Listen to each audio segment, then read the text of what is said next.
पुन्हा धाकधूक वाढलेली आहे. पुन्हा तपासणी चालू झालेली आहे. त्या तपासणी अनुसार 2,00,000पेक्षाही जास्त महिला अपात्र ठरलेल्या आहे.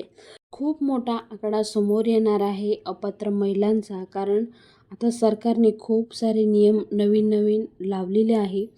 कारण जेव्हा लाडकी बहीण योजना सुरुवात झालेली तेव्हा सरकारने असं सांगितलं नव्हतं की रेशन कार्डमध्ये फक्त 2च महिला अलाव आहे.